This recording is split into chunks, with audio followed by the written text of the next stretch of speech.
Hello and welcome to our 7th video of the Friendship Faith Sharing series. I thank you for joining us, and I thank you to the teachers or pastor that shared with you the links to this series. If you haven't had a chance to start at video 1 and go through, please do that.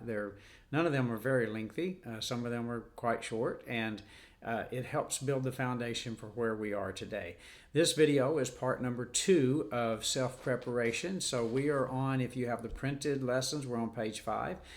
If you don't have that, there will be in the description below a link to the PDF of this page, as well as a link to our Facebook page so that you can ask me any questions and have discussion with me there. This will help prepare you for when your church or your group does meet again to actually get into the heart of the lesson. You'll already have the background and be ready for discussion and be ready for growth and practice that'll come later. In self-preparation, there are 3 parts: pray, listen, and care. Remember, it's not our job to prepare the person who needs Christ. That's the job of the Holy Spirit. It's our job to prepare ourselves. And first part of that, as we studied in the last lesson on self-preparation, is prayer. But the second part of that is to listen. It's really important that we learn to listen. And first we have to learn to listen to the Holy Spirit. In Acts chapter 10, and please take the time to go back and read all of this, Peter has been doing marvelous work. The apostles are out there. People are being reached in the thousands. Peter hasn't yet really opened up to the fact that Gentiles are to be equal with Jews in the kingdom work. And he has been doing some work, and he travels to this home with a lot of people are serving together. In Acts chapter 10, verse 9, it says, "About noon the following day, as they were on their journey and approaching the city, Peter went up on the roof to pray." Now, it's middle of the day. They've been walking everywhere they go, obviously, and they're hungry. And I don't know about you, but in every place I've ever lived, and in my family as a boy to now as an old man, when it's mealtime, kitchen has always been a favored gathering place. We love to see the food being prepared and maybe, grab a piece off that's there before the meal's quite ready for everyone to be served, and get our hands slapped as little ones trying to do that. And there's just joy and there's sharing. And Peter wanted to be a part of that. But he also knew it was time for him to meditate. It was time for him to go and just make sure that his heart was open to what God had to say to him. So he's up on the roof meditating. And the second thing is in Acts chapter 10, 19 through 21.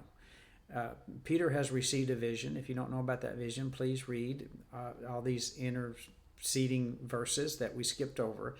But Peter's received a vision now. And it says, while Peter was still thinking about the vision, the Spirit said to him, "Simon, 3 men are looking for you. Go, get up, and go downstairs. Do not hesitate to go with them, for I have sent them." Peter went down and said to the men, "I am the one you're looking for. Why have you come?" Notice that Peter, in seeking God and receiving this vision, was willing to listen to what the Spirit had to say to him. And often we can't hear what the Spirit is trying to say to us because we're too busy. Peter heard the Spirit when he got still. And we need to take the time to listen. God, what are you wanting to change in my views and my attitudes and my direction that will allow me to share my faith with others? And then when the Holy Spirit answers us in our quietness, let's be willing to listen. And by listen, we don't just hear, but we obey. And then the next thing, Peter didn't just listen to the Holy Spirit. He listened to the Gentiles who came to him.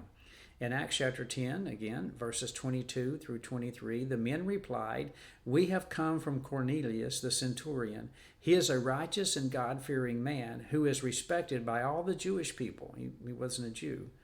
"A holy angel told him to ask you to come to his house so that he could hear what you have to say." Then Peter invited the men into the house to be his guest. So Peter didn't just start telling them what needed to happen, but he listened to where they were coming from, to what a Gentile leader of the Roman army had to say. And we've got to be willing to do that. Sometimes we'll be willing to listen to people who are saying things we know they're not real, and we know they're not true, or we don't understand them, or we don't agree with them, but we still need to be willing to listen and let them know that their views are their views, and we respect that, even when we don't agree. And it's in the listening first to the Holy Spirit in our times of meditation, And secondly, being willing to listen to the very people that we want to share with, that God will begin to do great things. Are you listening to the Spirit? Are you listening to those who need to hear about Christ? If not, begin to pray that God will make you a listener to the real needs in people's lives. God bless you, and thank you once again for this. Go to the links below and see about more. Thank you.